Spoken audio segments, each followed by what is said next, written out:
Welcome /malicious compliance. The day I was hired and fired by a law firm.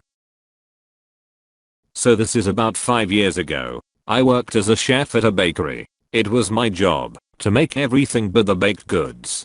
Every morning the baker and I would walk in at about 4 AM and knock out all the food needed for the day. This would leave me ready to go home around 10 AM or so. This put us at the perfect time to deliver online orders. It was common for companies or other entities to place large catering orders with us. The baker and I would split them down the middle and deliver them on our way home.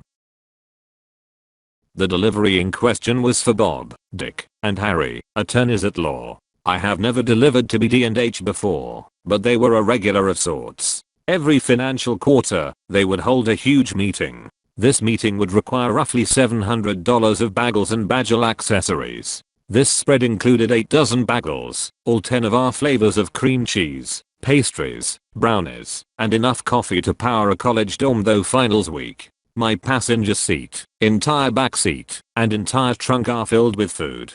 Now BD&H is located on the 9th floor of a commercial skyscraper deep in an industrial complex. Downtown parking was non-existent. There were meters outside the building, but I knew I would need close to 10 trips to deliver all this food and didn't have a lot of change on me. Company policy was to just pay whatever fines I needed to park and then turn in my receipts. The money would end up on my next paycheck. So the building has its own parking garage, so I pull on in. The security guard, let's call him Sam, stops me and says that the parking garage is for employees only. I happily show him my delivery invoice and offer him a bribery badge. Never leave the store without at least 2. Sam refuses the badge and says I can park in one of the guest spots on the bottom floor. The fee is $5 for every 30 minutes, minimum $10. I thank him and head to the bottom floor of the garage. So there are a total of 6 guest parking spaces. Just 6. All of them are taken. I head back up to talk to Sam when I see an open parking spot reserved for Bob, Dick and Harry, attorneys at law. There are cars in every spot, with many spots being reserved for employees by name. The last spot is empty and is reserved for guests of BD&H. Perfect. I pull on in. I grab the most important part of the delivery, the coffee, and head to the stairwell. I get into the elevator and hit the button for floor 9. The elevator asks for my employee ID card. Well, crud. So, I try the lobby. That works. From there it's 9 flights of stairs until I'm outside the law firm of Bob, Dick, and Harry. After introducing myself, I'm shown to the room where the meeting will take place. A table is set aside for me. I set down the coffee and head for trip number 2. That is when I see Sam talking to the receptionist. He runs over and starts shouting at me.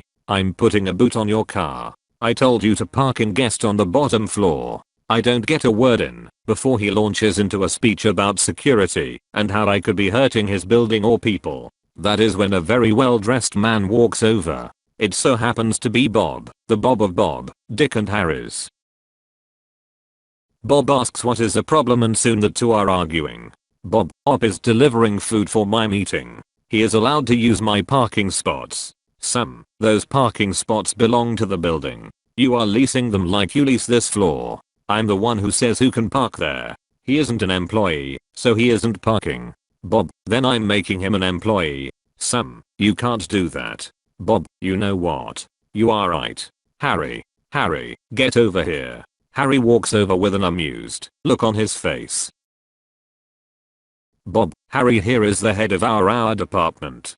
Harry, hire this boy. Harry pulls out a piece of paper and scribbles. Op is now a member of Bob, Dick, and Harry's and signs it, then asks me to sign as well. I do so.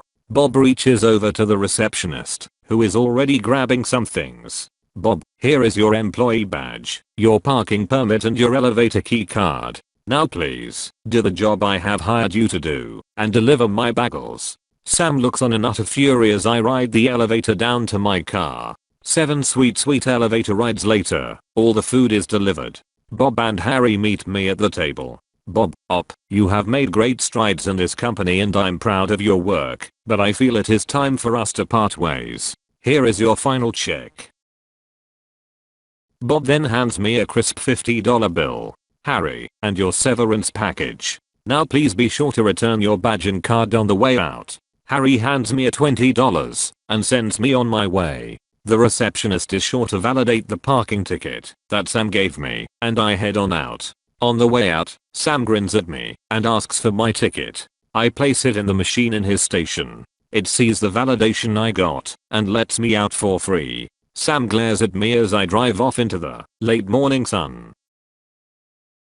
I get this all the time from security guards. I work with a power company and they always try and tell us we can't come into the gated communities without their permission. So since the law requires we have 24-hour access to all meters, we basically tell them we are issuing shoot-off notices for the entire community immediately. Rarely will the person keep pushing, but it only takes about 30 minutes of people losing power for them to change their mind. By that time it costs them $80 per house to turn them back on. We can shut off remotely, but require a tech to be present to turn it back on. Had to speak with a lawyer recently for a consultation. This sheer fucking monster of a good man talked to me for 30 minutes over the phone. He listened to everything I had to say, offered advice where appropriate, confirmation when I needed it, and I never heard him stop typing at all the important bits. He then proceeded to say that he believes there isn't a case, though to give him a call if things move in an unexpected direction. This was all after I admitted I was not looking for services at this time. Honestly, might buy him some coffee just for that.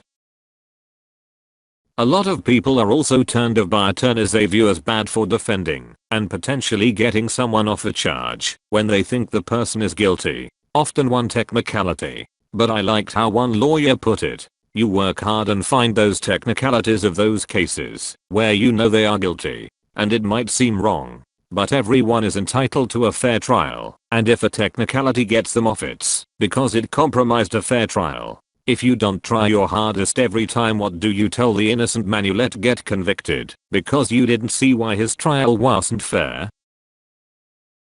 I feel like my building contracts out the same security group as that place. Security members who wear quarter-sleeve white button-up shirts.